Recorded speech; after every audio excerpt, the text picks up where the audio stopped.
இணைந்திருக்கும் ஆத்ம நண்பர்கள் அனைவருக்கும் என்னுடைய காலை வணக்கத்தை சொல்லிக்கிறேன்.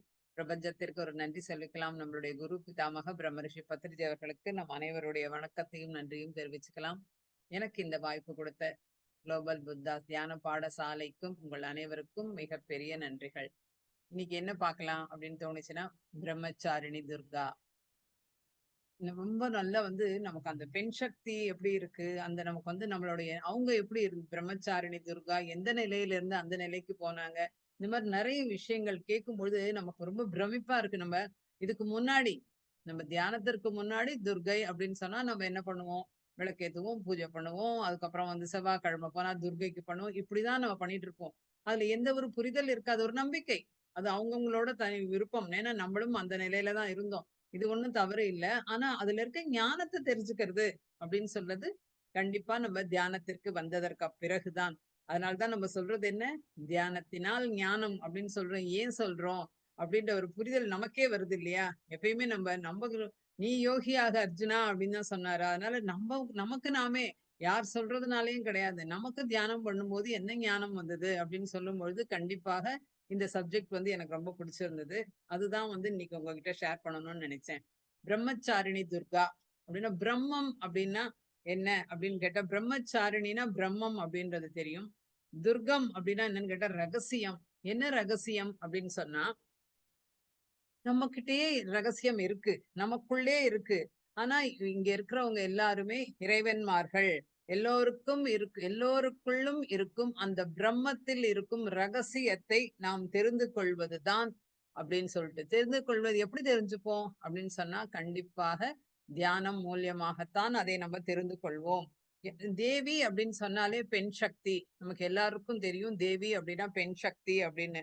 இன்னொன்னு ஆண்களா இருந்தாலும் பெண்களாக இருந்தாலும் அந்த பிரம்மத்தை நம்ம தெரிந்து கொண்டால் அது வெளியிலேயும் இருக்கு அப்படின்றது இல்ல, உள்ளுக்குள்ளேயும் இருக்கு. அந்த ரகசியம் என்ன, நான் ஒரு ஆன்மா, அந்த ஒரு புரிதல் எப்படி கிடைக்குது அப்படின்னு சொன்னா, நம்ம அந்த தொடர்ந்து அந்த தியானம் செய்யும் பொழுது நமக்கு என்ன கிடைக்கும்னா, நம்ம என்ன பண்றோம், வருவதை ஏற்றுக்கொள்கிறோம். அக்செப்டன்ஸ் அப்படின்றது எப்படி வந்தது, இதுக்கு முன்னாடி நம்மளே எடுத்துக்கோங்களேன்.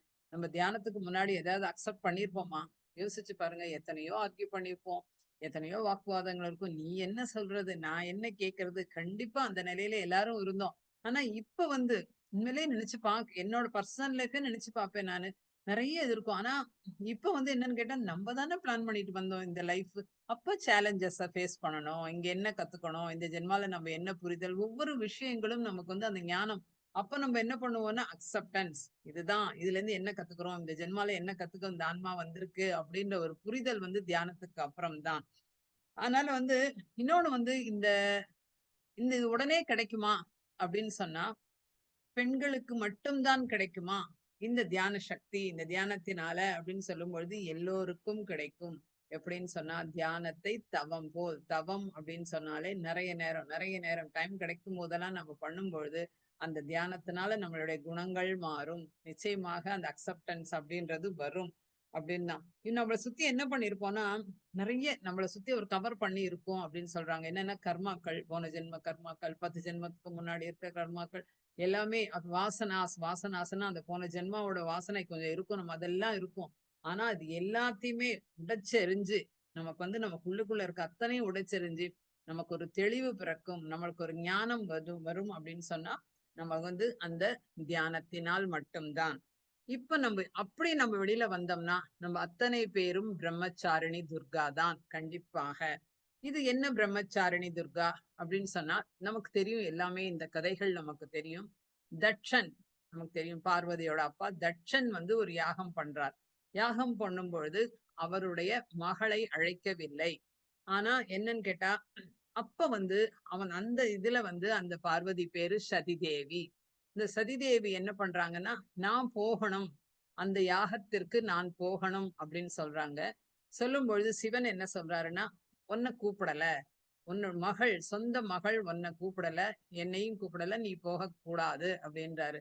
ஆனா அவங்க என்ன சொல்றாங்க, இல்ல நான் போகணும். ஏன்னா அவருடைய யாகத்தின் குறிக்கோள் தவறாக இருக்கிறது. இந்த உலகத்தையும் நான் ஆள வேண்டும். அந்த பூரணாத்மா நிலைக்கு நான் போக வேண்டும். அதனால் நான் கண்டிப்பாக போவேன் அப்படின்னு சொல்றாரு.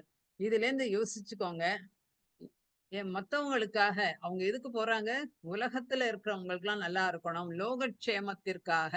அவங்க அப்பா கூப்பிடலனாலும் பரவால்ல, நம்ம போகணும். போய் அந்த யாகத்தை நிறுத்தணும் அப்படின்னு சொல்லி போறாங்க.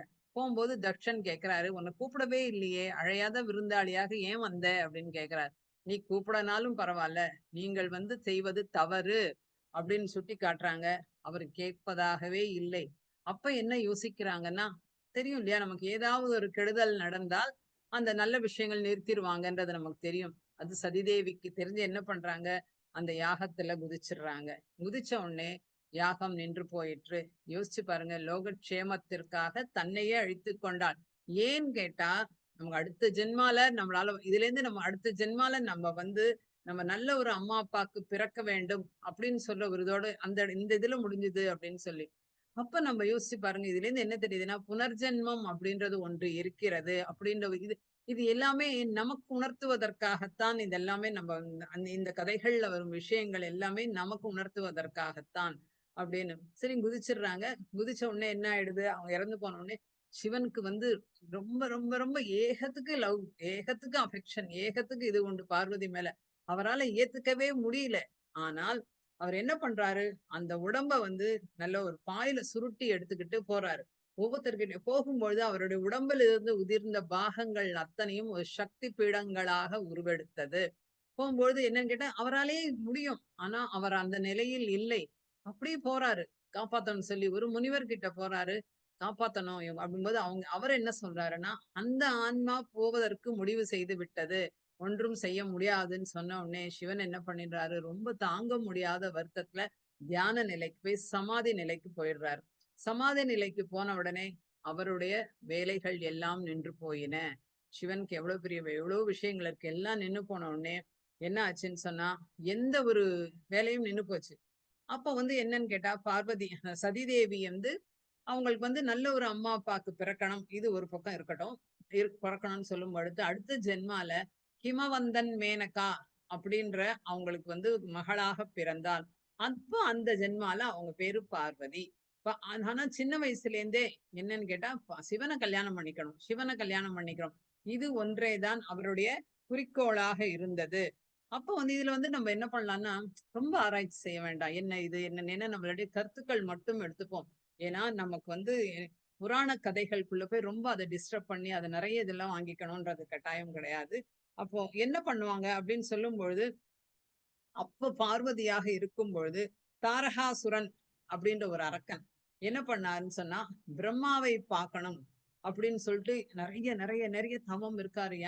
தியானம் பண்றாரு. நெறைய யாகங்கள் பண்றாரு. என்னன்னு கேட்டா, பிரம்மாவ பார்க்கணும் அப்படின்னு சொல்லிட்டு. உடனே பிரம்மா வந்து, ஆஹா நம்மளுடைய பக்தன் வந்து இவ்வளவு நம்மள பார்க்கணும்னு சொல்றாரு. அப்படின்னு சொல்லி அவர் காட்சி கொடுக்கிறாரு. என்ன வரம் வேணும் கேள் அப்படின்றாரு. என்ன வரம்னா, சாகா வரம் வேணும் அப்படின்னு சொல்றார். இது வந்து அவர் என்ன சொல்றாரு பிரம்மான்னா, எல்லாரும் பிறந்தவங்க அத்தனையும் இறந்துதான் போகணும். அதனால இந்த வரம் முடியாது அப்படிங்கிறாரு. சரி அப்படின்னா அந்த தாரகாசுரன் என்ன பண்றாருன்னா, நான் வந்து சிவனுடைய பிள்ளைகளால் சாக வேண்டும் அப்படின்ற வரம் கொடுன்னு. அவர் என்ன நினைச்சாருன்னா, சிவன் வந்து தியான நிலையிலேயே இருக்காரு. அவர் வந்து சமாதி நிலையில இருக்காரு. அப்ப வந்து என்னன்னு கேட்டா, அவரால வந்து அவரு இனிமேல் கல்யாணம் பண்ணி குழந்தை பிறந்து அதனால வராது அப்படின்னு சொல்லி அவருடைய அட்டகாசங்களை தொடர்ந்து இருந்தார். இப்படி இருக்கும்பொழுது என்ன பண்றாருன்னா, தேவர்கள் எல்லாருக்கும் என்ன ரொம்ப தாரகாசுரனோட அட்டகாசம் ஜாஸ்தி ஆயிடுச்சு. என்ன பண்றது அப்படின்றது அவங்களுக்கு தெரியல. அப்ப வந்து என்னன்னு கேட்டா, அவங்க என்ன பண்ணாங்கன்னா, மன்மதனை கூப்பிட்டாங்களாம். மன்மதன் கூப்பிட்ட உடனே ஏன்னா சிவனோட சமாதி நிலை வந்து வெளியில வந்து ஏதாவது பண்ணணும் இந்த அரக்கரை அப்படின்னு சொல்லிட்டு. அப்ப வந்து மன்மதன் வந்து அம்பு விட்டதுல சிவனோட தவம் கலைந்து மன்மதனை நெற்றிக்கண்ணால் எரித்துக் கொன்றார். இதுல இருந்து நாம தெரிஞ்சுக்க வேண்டியது என்னன்னு கேட்டா, தியானம் தொடர்ந்து செய்யும்பொழுது யாரையும் நம்ம டிஸ்டர்ப் பண்ணக்கூடாது. வீட்ல கூட இது இதற்கான புரிதல். நெறைய புத்தகம் தியானம் பண்றாங்க அப்படின்னா, போய் டிஸ்டர்ப் பண்றது, அவங்கள எழுப்புறது, அவங்க வெளியில வரட்டும். அதனால வந்து அந்த ஒரு விஷயங்கள் கண்டிப்பாக செய்யக்கூடாது அப்படின்றதுதான். அப்பதான் வந்து பார்வதி தேவிக்கு என்னன்னு கேட்டா, சிவன நம்ம கல்யாணம் பண்ணிக்கணும் அப்படின்ற ஒரு புரிதல் வந்தது. என்னன்னு கேட்டா, சிவன் மாதிரி ஆகணும் அப்படின்னு சொன்னா, அப்போ அந்த நிலையில அவங்க பேரு பிரம்மச்சாரிணி. அப்ப தேவதைகள்லாம் வந்து என்ன சொல்றாங்க, நீ வந்து சிவன கல்யாணம் பண்ணிக்கணும். சிவன கல்யாணம் பண்ணா என்ன ஆகும்னா, அந்த குழந்தைங்களால இவனோட இதாகும் தாரகாசுரன் அட்டகாசம் ரொம்ப ஜாஸ்தி ஆயிடுச்சு அப்படின்னு சொல்லும் பொழுது என்ன பண்ணாங்கன்னா, அப்ப சரி சிவனை அடையதற்கு சாதாரண விஷயம் இல்ல. அப்படி ஒண்ணும் அடைஞ்சிட முடியாது. சிவன் நிலைக்கு தன்னிலைய மறந்து வரணும் அப்படின்னு சொன்னா 500 வருடங்கள் தியான சாதனை செய்தார். பிரம்மச்சாரிணி துர்கா அப்படின்னா அசுர சாதனை அப்படின்றது. இதுலேருந்து நமக்கு என்ன தெரிஞ்சுக்கணும்னு சொன்னா, நாமும் அந்த தியானத்தை தொடர்ந்து தொடர்ந்து தொடர்ந்து ஏன்னு கேட்டா, நமக்கு சாதனை நானும் தியானம் பண்றேன். நான் 10 நிமிஷம் பண்றேன் போதும். நான் ஒரு 20 நிமிஷம் பண்றேன் போதும். என்னவோ செய்ய சொல்றாங்கப்பா டெய்லி. அதனால செய்யறேன் அப்படின்னு சொல்லாம தியானத்தை தியானத்திற்காக செய்ய வேண்டும். அப்பொழுது செய்யும் பொழுதுதான் நமக்கு அந்த நிலை வரும் கண்டிப்பாக. நம்ம என்ன சொல்லுவோம், நான் கூட செய்யறேன். ஆனா தியானம் சர்வரோக நிவாரணின்றாங்க. ஆனா அவங்களுக்கு சரியா போச்சு. எனக்கே சரியா போகல அப்படின்ற ஒரு கொஸ்டின் வரும். அப்ப நம்ம எந்த நிலையில இருக்கோம்?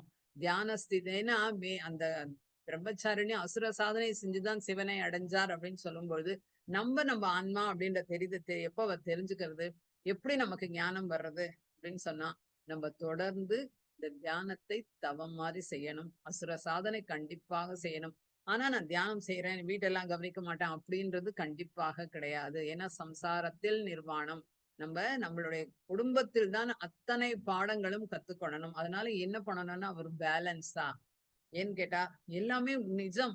தியானம் 1 மணி நேரம் நீண்ட தியானம் நல்ல ஆழ்ந்த தியானம் 3 மணி நேரம் தூக்கத்திற்கு உண்டான குடுக்கக்கூடிய எனர்ஜி குடுக்கும். இது எல்லாமே சரியான விஷயம். ஆனா நம்ம அதுதான் அப்படின்னு இல்லாம, நம்ம குடும்பத்தையும் பார்த்துக்கொண்டு நம்ம ஒரு பேலன்ஸ்டா மிடில் பாத் அப்படின்னு தான் பத்ரிஜி சொல்றாரு. அந்த மிடில் பாத்ல இருந்து நம்ம எல்லாத்தையுமே செய்யும்பொழுது, நீங்க அந்த டைம கால்குலேட் பண்ணி பண்ணி நீங்க பண்ணீங்கன்னு வச்சுக்கோங்க, நெறைய டைம் மீதி இருக்கும். அந்த மாரி நம்ம திருப்பி நான் அந்த தியானத்த பண்ணோம் இன்னொன்னு தியானம் பண்ண உடனே நம்ம மாறுறோமா? நம்ம சைவமாக மாறுறோமா? முதல் பாயிண்ட் அத நம்ம தெரிஞ்சுக்கணும். முதல்ல அதுக்கப்புறம் நம்ம காசிப்ஸ் பேசாம இருக்கிறோமா? நான் இன்டர்ஃபியரன்ஸ் பண்ணாம இருக்கிறோமா? தேவையில்லாதது பார்க்கிறோமா? தேவையில்லாம சாப்பிடுறோமா? எவ்ளோ விஷயங்கள் இருக்கு. தே பேசுற வார்த்தைகள் சத்திய வார்த்தை இல்லாம நம்ம பேசுறோமா? ஏதோ போற போக்குல ஏதோ பேசுறோமா? எல்லாத்துலயும் நம்ம அந்த கவனம் செலுத்திக்கிட்டே இருந்தோம்னா செல்ஃப் செக் பண்ணிக்கிட்டே இருக்கணும். டெய்லி, டெய்லி, டெய்லி ராத்திரி நம்ம இன்னைக்கு என்ன பேசணும்? பேசுனது முடிஞ்சு போச்சு. அத வச்சு நீங்க பேசினோம் கில்ட்டியா இருக்க. நாளைக்கு அத பேசாம இருக்கிறோமா? நாளைக்கு நம்ம இந்த விஷயங்கள் செய்யாம இருக்கணுமா? புத்தகம் வாசித்தல் அப்படின்னு சொல்லும்போது நம்ம செய்யறோமா? இன்னொன்னு இது எல்லாம் யாருக்காக? நம்ம இது கண்டிப்பா நம்ம தெரிஞ்சுக்கணும். என்னன்னு கேட்டா, யாருக்காக புக் படிக்கிறோம்? யாருக்காக இந்த செஷன்ல உட்கார்ந்திருக்கோம்? யாருக்காகவாவது உட்கார்ந்திருக்கோமா? நமக்காக, நம்மளுடைய முன்னேற்றம் அப்படின்னு சொல்லி வந்தா, நம்ம நமக்கு ஒவ்வொரு விஷயங்களும் நமக்காக நமக்காக நம்மளுடைய ஆன்மா வெளியில வரணும். நமக்கு ஞானம் வரணும். அந்த ஞானத்த நம்ம ஒரு 10 பேருக்கு ஒரு ஞானத்த நம்ம சொல்றோம். நமக்கு தெரிஞ்சுக்கிட்டத சொல்றோம்ன்னு சொல்லும்போது, நம்மளால ஒரே ஒரு பத்திரிஜி எத்தன பேர உருவாக்கி இருக்காரு யோசிச்சு பாருங்களேன். அப்ப யோசிச்சு பாருங்க. அப்ப நம்ம இத்தன பேர் இருக்கோம். அப்ப எத்தன பேருக்கு சொல்லலாம்? இந்த மாரி நம்ம சொல்லிட்டு வரும்போது, நம்ம அசுர சாதனை செய்ய வேண்டும் அப்படின்றதற்காகத்தான் இந்த பிரம்மச்சாரிணி துர்கா. இதுல நம்ம என்ன தெரிஞ்சுக்கணும் அப்படின்னு சொன்னா, சதிதேவி மரணம்.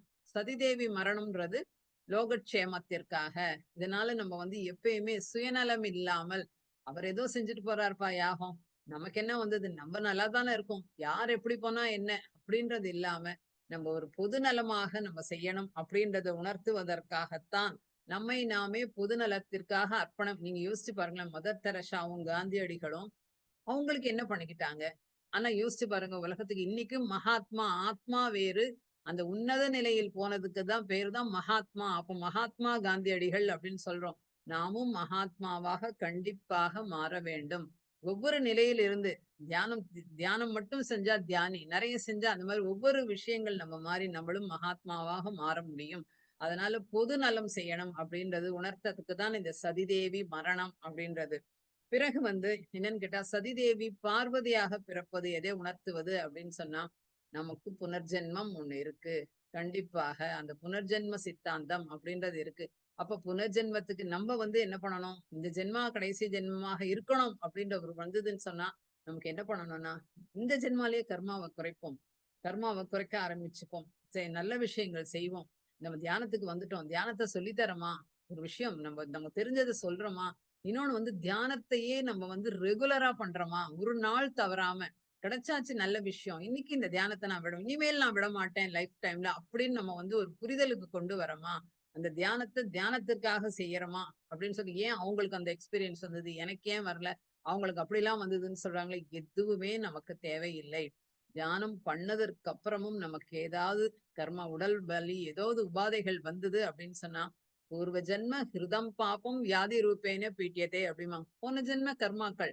நான் இந்த ஜென்மால வெஜிடேரியன். ஆனா போன ஜென்மால சாப்பிட்டனோ என்னன்னு தெரியாது. ஒரு கால்வலியோ ஏதோ வந்ததுன்னா, சரி நமக்கு வந்து எந்த ஜென்மால நம்ம என்ன பண்ணமோ அத தியானத்த பண்ணி நம்ம குறைச்சுக்கணும். வீரியத்தை நம்ம குறைக்க முடியும். அப்படின்றது நமக்கு வந்து கண்டிப்பாக வேணும். அப்புறமா இன்னொன்னு, நம்ம மரணிக்கும் பொழுது எந்த பாவத்தில் இருக்கிறோமோ, அதுதான் எப்பயுமே நம்ம சொல்லுவாங்க. நம்மள சுத்தி தேவதைகள் இருக்கும். ததாஸ்து, ததாஸ்து. நம்ம எப்பயுமே நல்ல வார்த்தைகள் பேசணும். நல்ல விஷயங்கள் கேட்கணும்ன்றது. அதனால எப்பயுமே நம்ம வந்து இந்த இத நம்ம வந்து கிடைக்கணும். இந்த மாரி விஷயங்கள், நல்ல விஷயங்கள் நடக்கணும், நடக்கணும் அப்படின்னு நம்ம நினைச்சுக்கிட்டே இருந்தோம்னு சொன்னா, நமக்கு வந்து அடுத்த ஜென்மால சிவனை அடையணும், சிவனை அடையணும் இப்படியே தான் நினைச்சுட்டு இருந்தாங்க. கடைசியில அந்த இந்த ஒரு புரிதல் எதற்குன்னா, எப்பயுமே நல்ல விஷயத்த மட்டும் தான் நம்ம நினைக்கணும். தர்ம காரியங்கள் மட்டும் தான் திருப்பி திருப்பியும் அப்ப வந்து நம்ம எப்படி இருக்கணும்னு ஒரு சோல் கான்ஷியஸ்ல நான் ஒரு ஆன்ம நிலையிலேயே இருந்தோமானால், நிச்சயமா எப்ப பாரு அந்த பிரெத் வாட்ச் பண்ணணும். மூச்ச கவனிச்சுக்கும் போது கவனங்கள் சிதையாமல் இருக்கும். இது நமக்கு செய்யுது. அதுக்கப்புறம் வந்து பார்வதி பிறந்ததுல இருந்தே என்ன நினைச்சாங்க? சிவனை அடைய வேண்டும்ட்டு. அதனால வந்து எண்ணம் போல் வாழ்க்கை அப்படிம்பாங்க. அந்த எண்ணம் நல்ல எண்ணங்களா இருந்துகிட்டே இருந்ததுன்னா கண்டிப்பாக நடக்கும். அப்படின்ற ஒரு புரிதல். அதுக்கப்புறம் தாரகாசுரன் கதையிலேருந்து என்ன தெரியுது அப்படின்னு சொன்னா, நமக்கு வந்து நம்மை விட பிரபஞ்சம் பல மடங்கு சக்தி வாய்ந்தது. நாம் ஒரு வழியை எடுத்து வைத்தால் 10 அடி எடுத்து வைக்கும். இன்னொன்னு வந்து என்னன்னு கேட்டா, நம்ம வந்து நீ தவம் வாங்கிட்ட நீ. எனக்கு சாகா வரம் வாங்கிட்ட. அப்ப வந்து என்னன்னு கேட்டா, இந்த மாரி விஷன் அந்த மாரி சாகா வரம்ன்றது கூட அ அவனுடைய நோக்கம் எப்படி இருந்தது? சிவன் உலகத்த வந்து ஆட்டி படைச்சுக்கிட்டு இருந்தான். ஆனா, அந்த சிவன் பையனால அப்படின்னு சொன்னா, அவன் என்ன நெனைச்சான்? இவன் வந்து சிவன் வந்து ஏன் அந்த அந்த கெட்டது நெனைச்சா கண்டிப்பா கெட்டது நடக்கும். சிவன் என்ன கல்யாணமா பண்ணிக்க போறாரு? ஒண்ணும் கிடையாது. அப்படின்னு நம்ம அழிய மாட்டோம்ன்ற தவறான ஒரு புரிதல் இருந்ததுனால வந்து என்னன்னு கேட்டா, இந்த தாரகாசுரன் கதையிலேருந்து நோக்கம் சரியான நோக்கமாக இருந்தால் தான் பிரபஞ்சமும் நமக்கு உதவி செய்யும். அப்படின்ற ஒரு புரிதல் நமக்கு வந்து இன்னொன்னு வந்து என்னன்னு கேட்டா, நமக்கு வந்து ஆன்மீக நிலையில இருக்கிறவங்க இந்த தியானத்தை தவம் மாதிரி செய்யும் பொழுது நிறைய நம்ம தியானத்தை தொடர்ந்து செய்யும் பொழுது யாரையும் நம்ம வந்து டிஸ்டர்ப் பண்ணக்கூடாது அப்படின்ற ஒரு புரிதல் மகா சமாதி நல்ல தியானத்துல இருக்கவங்கள போய் நம்ம தொந்தரவு செய்யக்கூடாது அப்படின்றது நமக்கு வந்து தெரியுது. இப்ப நமக்கு வந்து என்னன்னு கேட்டா இந்த பிரம்மச்சாரிணி துர்கா அப்படின்னு சொன்னா நமக்கு அசுர சாதனை அப்படின்றது. இன்னொன்னு வந்து நமக்கு வந்து இந்த தெய்வீக உணர்வு எந்த அளவுக்கு உன்னதமானதோ, சைத்தன்யம் எந்த அளவிற்கு உன்னதமானதோ, அந்த அந்த அளவிற்கு நாம் வந்து நம்ம சாதனை செஞ்சும் பொழுது, நாமும் முன்னேறி நாம் எல்லோரும் பிரம்மச்சாரிணி துர்காவாக மாற முடியும். ஒரு சாதனை விஷயத்துல வெறும் வந்து என்ன நான் வந்து செஞ்சேன்னு கேட்டா, அந்த நிலையில இருந்து நம்ம எல்லாம் வந்துட்டோம். பூஜைகள் மட்டும் செய்வதால் பிரம்மச்சாரிணி துர்காவாக மாற முடியுமா? கண்டிப்பாக கிடையாது. பூஜைகள், பிரசாதங்கள் இதுல இருந்து நம்ம வெளியில வந்திருக்கோம். ஏன்னு கேட்டா, நாமும் கடவுள்ன்ற ஒரு புரிதல். நாமும் வந்து நமக்கு அதனால வந்து இந்த பூஜைகள் பண்றதுனால, கோரிக்கைகள் வைப்பதனால, வேண்டுதல்கள் வைப்பதனால, பிரசாதங்கள் செய்வதனால கண்டிப்பாக நம் நிலை மாறாது அப்படின்ற ஒரு புரிதல் வந்து நமக்கு வரணும். அப்ப வந்து என்னன்னு செய்யலாம், பக்தியுடன், சிரத்தையுடன், நம்பிக்கையுடன் இந்த என்னன்னு கேட்டா, நம்மளுடைய தியான சாதனை அப்படின்றது. 3 மனித வாழ்ச்சியில வந்து 3 வித சாஸ்திரங்கள். என்னன்னு கேட்டா, பிரம்மச்சரிய சாஸ்திரம், கிரகஸ்தாஸ்திரம், வானப்பிரஸ்தம் அப்படின்றது இருக்கு. ஆனா, நம்ம வந்து நம்மளுடைய கோல், நம்மளுடைய டார்கெட் என்ன? அத அத வந்து நம்ம அடையணும் அப்படின்னு சொன்னா, சாதனை, சாதனை. இந்த சாதனை நம் பார்வதியை போல நமக்கு வந்து சதிதேவியோட மரணம், அதுக்கப்புறம் பார்வதியோட சாதனை. யோசிச்சு பாருங்க, பிரம்மச்சாரிணி துர்கா அசுர சாதனை செய்து சிவனை அடைந்தாள். சிவனை அந்த நிலையில இருக்கிறவங்களுக்கே அந்த சாதனையின் போது நாம் வந்து அந்த சிவன் வந்து எல்லாரும் கேட்டாங்களாம். நீங்க அவரை போய் பார்க்கறதுக்கு போகும்போது தியான நிலையில இருந்தாராம். நீங்க என்ன தியானம் பண்றீங்க அப்படின்னு சொன்னா, நீங்க என் நிலைக்கு வரணும்னு நினைக்கிறீங்க. நான் எனக்கு மேல இருக்கிற நிலைக்கு போகணும்னு நினைக்கிறேன் அப்படின்னு சொன்னாராம். அப்ப இந்த சிவன் எவ்வளவு பெரிய தியானி. அப்ப நம்ம அசுர சாதனை செய்து நம்ம அனைவரும் பிரம்மச்சாரணி துர்காவாக கண்டிப்பாக மாற முடியும்.